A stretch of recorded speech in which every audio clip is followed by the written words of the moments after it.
Hello dear students, myself Ambika. I welcome you all on the behalf of IIT Ashram and Doctors Ashram.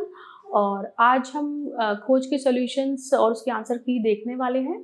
Hope आपने अच्छा किया होगा, तो जल्दी से एक पेन और पेपर लेकर बैठ जाइए एंड चेक इट आउट कि आपने कितने क्वेश्चंस हैं वो अच्छे से किए हैं। चलिए, so first question is the 3R, है ना। क्या है? गार्बेज इन गार्बेज आउट करके आपका एक चैप्टर है, या वैसे भी आप एनवायरनमेंट में पढ़ते हैं तो हम बहुत सारे रूल्स ऐसे पढ़ते हैं कि अलग सा उनको कुछ नाम दे दिया गया है। तो यहाँ पर भी हमने दिया 3R। इसका मतलब क्या है? तो बेटा, जब भी कभी हम एनवायरनमेंट से रिलेटेड हम कोई बात कर रहे होते हैं तो वहाँ पर हमको क्या करना है? पोल्यूशन को कम करना है। ठीक है। सो पोल्यूशन कम करने में हम क्या क्या कॉन्ट्रीब्यूट कर सकते हैं हमारे साइड से, तो वो हम देखते हैं। तो पहला ऑप्शन क्या है? Read, right, recycle. तो ये तो हेल्प आउट नहीं करने वाला है।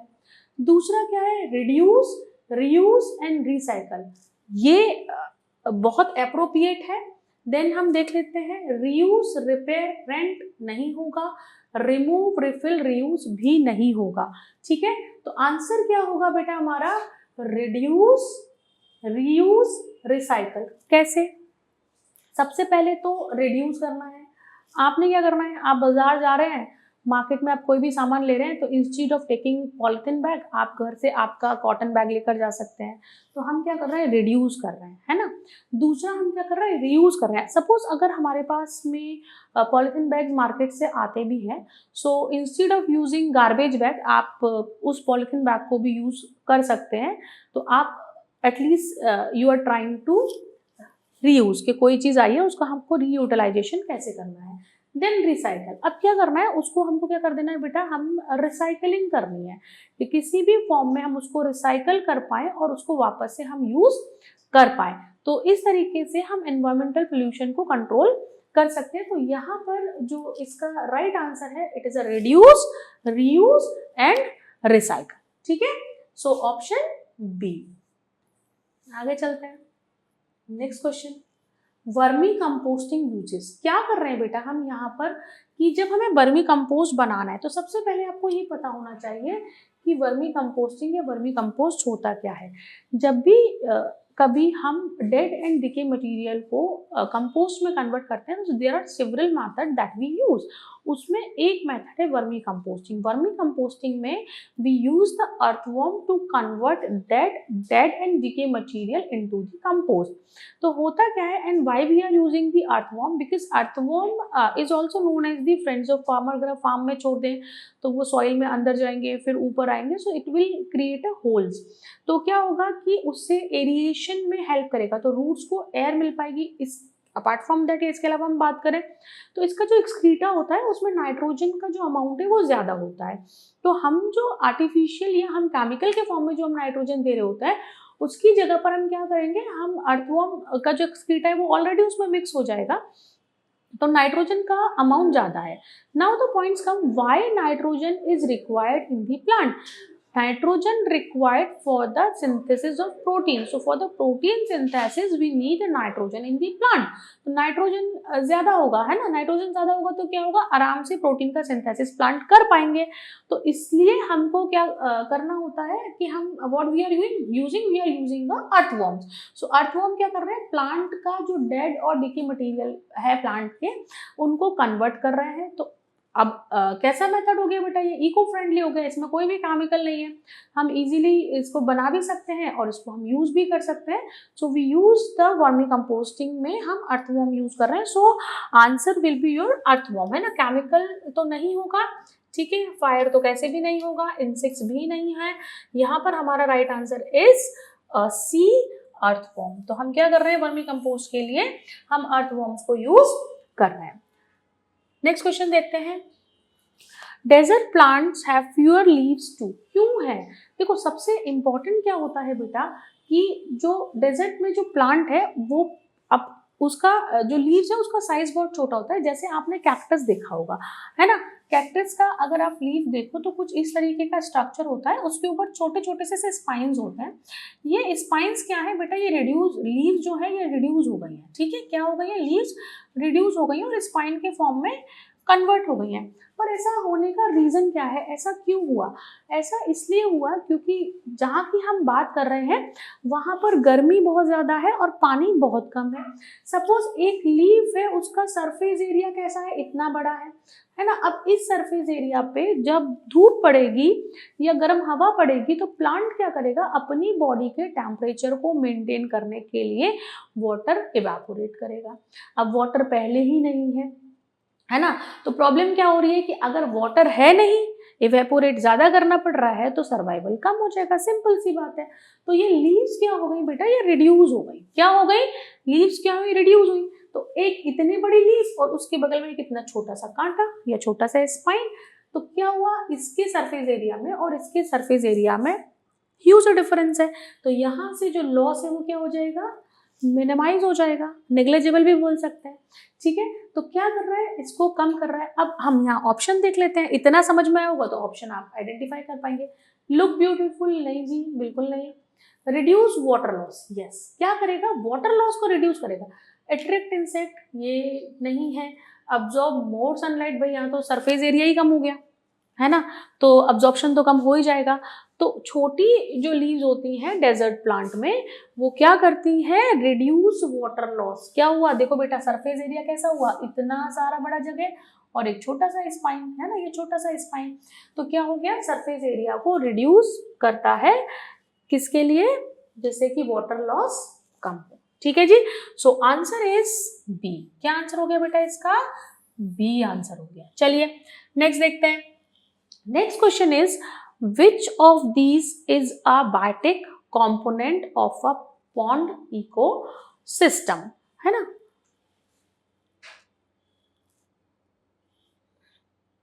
चलिए, अब सबसे पहले तो आपको ये पता होना चाहिए कि बायोटिक कंपोनेंट्स क्या होते हैं। तो बेटा जब भी कभी हम इकोसिस्टम की हम बात करते हैं, अगर हम बात करें किसकी बेटा, इकोसिस्टम, किसकी बात कर रहे हैं हम, इकोसिस्टम की। तो इकोसिस्टम कैसा होगा, टेरेस्ट्रियल भी हो सकता है, होता है, हो क्या सकता है, होता है, और एक्वेटिक भी होता है, टेरेस्ट्रियल और एक्वेटिक दोनों होता है। तो हम इसको दो कंपोनेंट से बेसिकली मिलकर बना होता है। तो क्या क्या कंपोनेंट हो जाएंगे बेटा, एक हो जाएगा बेटा बायोटिक कंपोनेंट, क्या हो जाएगा, बायोटिक कंपोनेंट, और दूसरा हो जाएगा अबायोटिक कंपोनेंट। ठीक है, अब जो बेटा ये बायोटिक कंपोनेंट है तो ये कैसे होते हैं, लिविंग होते हैं। क्या बोलेंगे हम इनको, लिविंग कंपोनेंट, लिविंग। तो लिविंग में क्या आ जाएंगे हमारे पास, अगर हम ब्रॉडली क्लासीफाई करें तो हमारे पास आ जाएंगे बेटा प्लांट, एनिमल्स,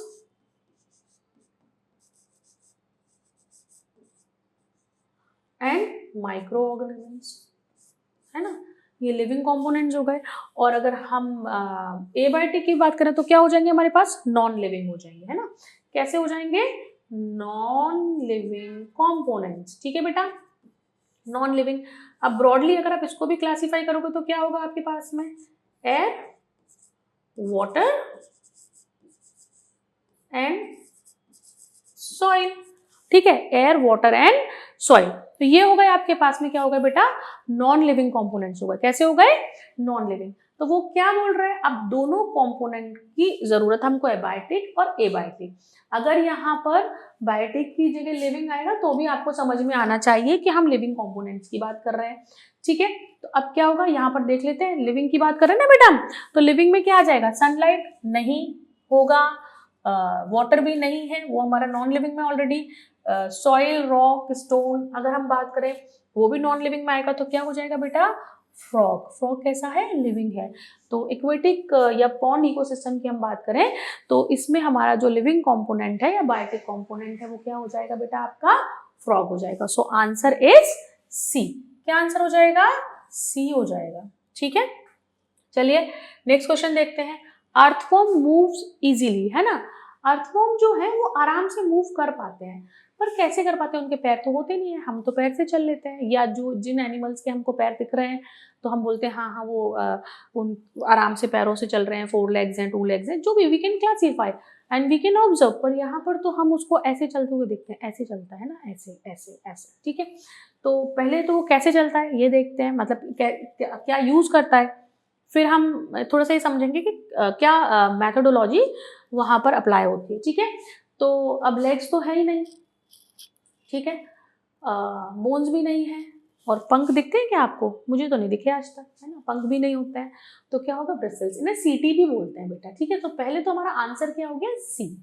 अब देखिए क्या होता है, अर्थवर्म क्या करता है, जब उसे मूव करना होता है, उसके जो हर सेगमेंट है, उसके सेगमेंट के ऊपर छोटे छोटे क्या होते हैं? ब्रिसल्स होते हैं। तो जो ब्रिसल्स होते हैं वो ब्रिसल्स क्या करते हैं? फिक्स करते हैं, है ना, जमीन में, और फिर मूव करते हैं। तो क्या होगा, सबसे पहले जो अर्थवर्म है, वो अर्थवर्म क्या करेगा, पीछे की पोर्शन, जो उसका बैक पोर्शन है, वहां पे जो सीटी है उन्हें स्टक करेगा, और जो आगे वाला पोर्शन है उसे स्ट्रेच करके आगे लेके जाएगा, ठीक है। और फिर वो क्या करेगा, वहां पर उसको फिक्स कर देगा और यहाँ से रिलीज कर देगा, तो ये आगे पहुंच जाएगा, ठीक है। तो क्या कर रहा है, पहले फिक्स किया, आगे वाले को एक्सटेंड करके आगे लेके गया, फिर आगे वाले की सीटी को फिक्स किया और पीछे वाले को छोड़ दिया, तो वो आगे चल जाएंगे। तो इस तरीके से जो अर्थवर्म है वो ऐसे ऐसे, मतलब क्या हो रहा है, फिक्स किया, एक्सपेंड किया, फिर फिक्स किया, फिर छोड़ दिया, फिर आगे पहुंच गया, फिर फिक्स किया, फिर एक्सटेंड किया, ठीक है, फिर फिक्स किया और फिर छोड़ दिया। तो इस तरीके से जो अर्थवर्म है वो ऐसे ऐसे करके आगे मूव करता हुआ दिखाई देता है, ठीक है। चलिए, तो ये वाला हमारा आंसर क्या हो जाएगा यहाँ पर? सी। अच्छा, मैंने लिख दिया था ऑलरेडी, चलिए दोबारा लिख दिया, कोई बात नहीं। Next question is the movement of water from root to leaves is called. देखो बेटा, अब जैसे हम हैं या कोई एनिमल है, हम लोग जब खाना खाते हैं या पानी पीते हैं, so there is a system, हमें पता है पानी पीना है, तो we are use our buccal cavity, हमने पानी पिया, फिर अंदर गया, डाइजेस्ट हुआ, या खाना खाया, डाइजेस्ट हुआ। सो एक सिस्टम है। अब प्लांट में इस तरीके कोई सिस्टम नहीं होता, but there is a system which is responsible for the transportation of food and water in throughout the plant. तो कैसे ट्रांसपोर्टेशन होता है? तो सबसे पहले तो हमारा जो आंसर है मैंने बोल ही दिया कि जो आंसर होगा वो क्या होगा बेटा? ट्रांसपोर्टेशन होगा इसका, कि जो मूवमेंट हो रहा है वाटर का रूट से लीव्स की तरफ, उसे वो कैसे होता है? वो होता है बेटा ट्रांसपोर्टेशन बोलते हैं हम। ट्रांसपोर्ट हो रहा है, क्या हो रहा है? ट्रांसपोर्ट हो रहा है। फोटोसिंथेसिस नहीं है, वो फूड फॉर्मेशन का प्रोसेस है। इवेपोरेशन भी नहीं है, ट्रांसपिरेशन भी नहीं है, releasing of water and all. और ये जो ट्रांसपोर्टेशन है, they are transferring the food and water. यहाँ पर केवल वाटर है, फूड भी ट्रांसपोर्ट होता है, ठीक है। सो देयर इज एलिमेंट जिसे हम बोलते हैं जाइलम, ठीक है। क्या बोलते हैं? जाइलम बोलते हैं। And xylem is responsible for the transportation of water from root to shoot या root to leaves, आप ऐसे बोल सकते हैं। और एक बहुत इंपॉर्टेंट पॉइंट है जो आपको पता होना चाहिए, जो आगे भी काम आने वाला है, कि बेटा ये जो ट्रांसपोर्टेशन होता है, इसका जो डायरेक्शन होता है वो यूनी डायरेक्शन होता है। कैसा होता है? Unidirection. यूनी मतलब वन वे ही रहेगा, मतलब रूट टू शूट ही ट्रांसफर होना है। तो अगर कभी इससे रिलेटेड कोई क्वेश्चन आए, क्योंकि एनएसओ की आप तैयारी कर रहे होंगे, तो वहां पे ऐसा स्टेटमेंट आ सकता है कि जो ट्रांसपोर्टेशन ऑफ वाटर होता है प्लांट्स में, कि वो क्या यूनी डायरेक्शनल होता है? तो आप बोलेंगे हाँ जी बिल्कुल यूनी डायरेक्शनल होता है, it is from the root to shoot, ठीक है। कौन करता है? जाइलम करता है। And this process is called the, या movement is called the transportation. So answer is D, ठीक है। चलिए नेक्स्ट क्वेश्चन देखते हैं। Next is iron is essential in our food because. देखो हम बेटा जो भी चीजें हम जो खाते हैं उसमें कोई ना कोई कंपोनेंट होता है, and every component is responsible for the different kind of function. हर जो कंपोनेंट हम हमारे फूड में ले रहे हैं उसकी कोई ना कोई वैल्यू हमारे लिए होती है। हाँ, एक्सेस में हम लेते हैं तो ऑब्वियसली हार्मफुल होता है, लेकिन हर कंपोनेंट क्या करता है? अपनी एक स्पेसिफिक फंक्शन रखता है which is required in our body. तो ऐसे ही आयरन का भी हमारे बॉडी में इंपॉर्टेंट फंक्शन होते हैं। वहां से कुछ हम यहाँ पर देख लेते हैं कि क्या क्या दिया हुआ है और यहाँ पर उसका करेक्ट आंसर क्या है। जैसे इट गिव्स दी एनर्जी। नहीं बेटा, एनर्जी के लिए ना हम क्या यूज करते हैं? इंस्टेंट एनर्जी के लिए हम कार्बोहाइड्रेट यूज करते हैं, और जो हमको स्लो एनर्जी देता है वो हमारे फैट के डाइजेशन से मिलता है, ठीक है। तो एनर्जी गिविंग फूड तो नहीं, हम यहाँ नहीं बात करेंगे। It helps build the muscles, ये भी नहीं है बेटा, क्योंकि मसल्स बनाने के लिए वी नीड अ प्रोटीन, ठीक है।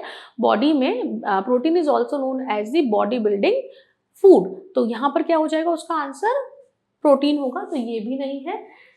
It is needed to form blood, इसका ये आंसर बेटा सही है। Last is help in digestion, ये भी आंसर यहाँ पर इसका सही नहीं है।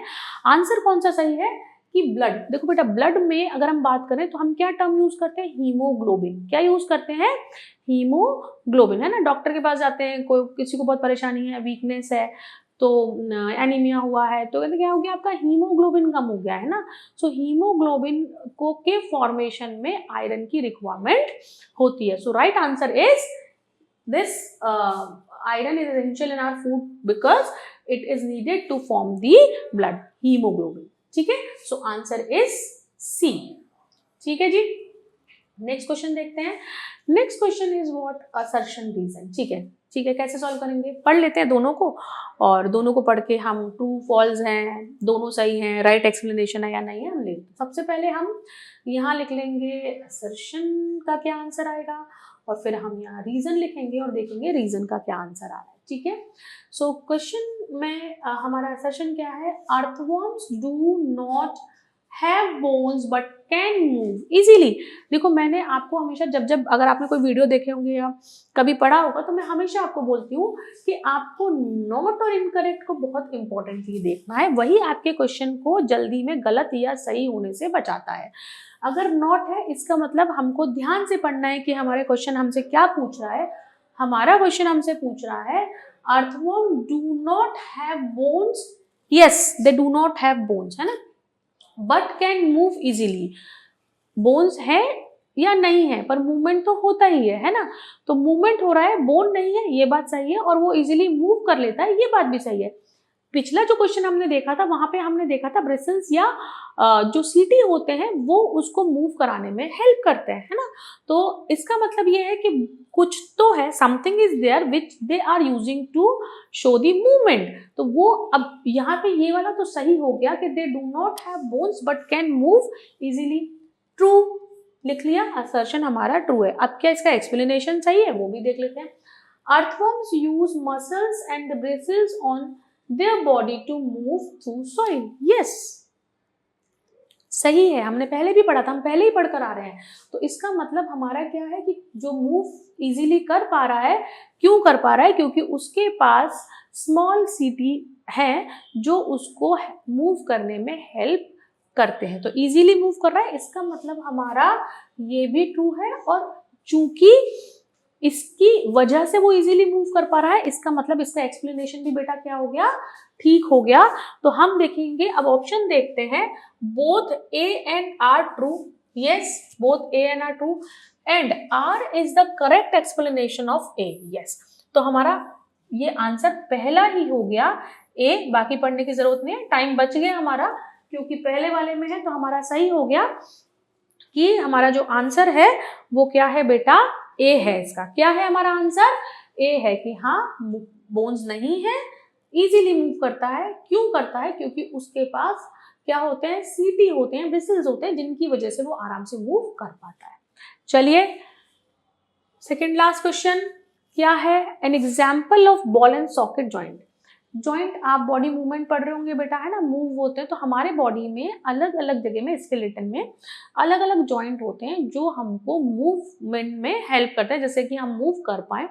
जैसे ये बोन यहाँ से यहाँ तक जुड़ी हुई है, तो ये बीच में से मूव नहीं करेगी, पर यहाँ एल्बो पे ये मूव कर रही है, ऐसा है ना। तो यहाँ पर भी कोई जॉइंट है, मेरी नेक है, ये भी ऐसे मूव कर रही है, तो यहाँ पर भी कोई जॉइंट है। मेरा शोल्डर है, ये भी मूव कर रहा है, तो यहाँ पर भी कोई जॉइंट है। बट हमको ये देखना होता है कि वो जो जॉइंट है वो किस तरीके का जॉइंट है और किस तरीके के मूवमेंट हमारे बॉडी को प्रोवाइड करता है। ठीक है, चलिए देखते हैं। जैसे पहला है शोल्डर। शोल्डर में कौन सा जॉइंट होगा बेटा, शोल्डर में जॉइंट है बॉल एंड सॉकेट। क्यों, क्योंकि ये आपका 360 में मूव करता है ना, आगे पीछे हर तरफ जा रहा है। तो ये कौन सा जॉइंट होगा मेरा यहाँ पे, या आपका कौन सा हो गया, बॉल एंड सॉकेट जॉइंट। ठीक है, दूसरा है नेक। यहाँ पर जो होता है ना बेटा, यहाँ पे पाइवट जॉइंट होता है, ऐसे आगे पीछे मूव करते हैं, पर 360 में मूव नहीं, गर्दन पीछे नहीं जाएगी, है ना, फेस पीछे और बाल आगे ऐसे नहीं आएंगे। तो ये है। फिर हिप जॉइंट। हिप जॉइंट में यहाँ पर जो होता है आपका बॉल एंड सॉकेट होता है, क्योंकि अगर आप अपने पैर को मूव करेंगे तो आपका पैर भी, जैसे आपका शोल्डर मूव कर रहा है, ऐसे आपका पैर भी 360 में मूव करता है। ठीक है, एल्बो जॉइंट, मैंने अभी आपको बताया ये एल्बो पे जॉइंट, ये हिंज जॉइंट है बेटा, वन डायरेक्शन में करता है। दरवाजे में भी हिंजेस लगे होते हैं ना, आप देखो डोर एक तरफ अंदर की तरफ है तो अंदर की तरफ खुलेगा, बाहर की तरफ है तो बाहर की तरफ खुलेगा, अगर हिंजेस से है, ठीक है। तो इस तरीके के जॉइंट को हम क्या बोलते हैं, हिंज जॉइंट बोलते हैं। तो यहाँ पर हमारा कौन सा जॉइंट है बेटा, हिंज जॉइंट है। यहाँ पे पाइवट है, यहाँ बॉल एंड सॉकेट है, और हमारे हिप जॉइंट में भी कौन सा है, बॉल एंड सॉकेट है, ठीक है। तो अब हम देख लेते हैं क्वेश्चन क्या है हमारा, बॉल एंड सॉकेट ही हमको देखना है। तो कहाँ कहाँ पे बताया मैंने आपको, शोल्डर में बताया मैंने आपको और हिप में बताया, ठीक है। तो हमारा आंसर क्या होगा बेटा, 1 and 3, क्या हो गया 1 and 3, कहां पर है 1 and 3, ये रहा बेटा, ये डी 1 and 3, समझ आया। चलिए लास्ट क्वेश्चन, लास्ट क्वेश्चन क्या है, सिल्कवर्म्स आर रेयर्ड ऑन, कहां पर पाले जाते हैं। देखो बेटा क्या होता है, कुछ ऑर्गेनिजम्स ऐसे होते हैं जिनको स्पेसिफिक टाइप का फूड चाहिए होता है, वो उसी के ऊपर ग्रो करेंगे, दे आर वेरी स्पेसिफिक। तो अगर हम उनको कुछ और फूड देंगे ना तो वो ग्रो नहीं करेंगे। तो इस तरीके से जब भी कभी हम सिल्कवर्म चाहिए क्यों, सिल्क का जो उसके ऊपर कोकून जब वो बना लेता है तो वो जो ऊपर वाला मटेरियल होता है जिसका कोकून बनाता है उसको हम सिल्क, है ना, सभी लोग सिल्क के कपड़े पहनते हैं, तो वो हम वहां से सिल्क बनाने के लिए उसको यूज करते हैं। तो इनका जो प्रोडक्शन है वो लार्ज स्केल पे इनको ग्रो किया जाता है। तो जब लार्ज स्केल पे ग्रो किया जाता है तो उनको वही फूड देना होता है जो फूड वो खाते हैं। तो स्पेसिफिक लीव्स की अगर हम बात करें तो मालबेरी लीव्स का जो प्लांट होता है इसकी लीव्स पर ही जो सिल्क वर्म है वो ग्रो करता है, वेरी स्पेसिफिक है ना, आप उसको चेंज नहीं कर सकते हैं। तो यहाँ पर हमारा आंसर क्या हो जाने वाला है, ए हो जाने वाला है। वैसे अगर आप देखें तो आप देख लीजिए, यहाँ पे मैंगो ट्री पे आपने नहीं देखा होगा, मनी प्लांट तो घर में ही लगा होता है, हमने वहां पर भी नहीं देखा है, और चौथा ऑप्शन तो वैसे ही हट गया यहाँ से, नन ऑफ दीज है। सो आंसर इज ए, क्या होगा बेटा आपका, मालबेरी प्लांट्स, ठीक है। तो हमने हमारा बायो वाला पार्ट सॉल्व कर लिया है। आप देखिए आपके कितने क्वेश्चंस सही हैं, और जो गलत भी हुए हैं उनका रीज़न क्या है, because I try to explain, मैंने हर चीज़ को एक्सप्लेन किया है कि इसका आंसर ऐसा क्यों है। आप देखिए आपके जो डाउट्स हैं वो क्लियर हो जाएंगे, और बाकी के जो पेपर्स हैं उनको भी क्रॉस चेक कीजिए, and then you can understand कि आपने कितना स्कोर किया है, और आपका अभी कुछ रिक्वायरमेंट है इम्प्रूवमेंट की जो आप पढ़ रहे हैं या नहीं है।